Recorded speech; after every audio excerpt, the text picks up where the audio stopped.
हिजोको रातभरिको पानीले घर झन्डै पुरी पठायो। मास्तिर सबै झरेर हिलो। यो माटो कहाँ फ्याँक्नु पर्ने होला भनेर चिन्ता लागिरहेको छ।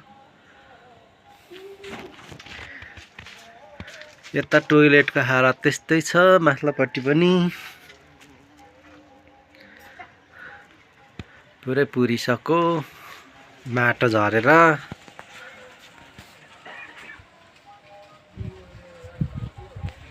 गाह्रो छ। यस्तो छ, माथिबाट पनि पो स्वर छ कि जस्तो लागिरहेको छ।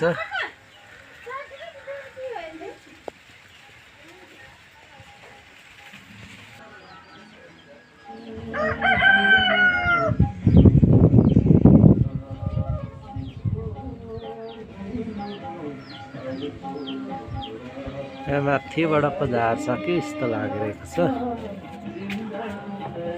सोर्दै सोर्दै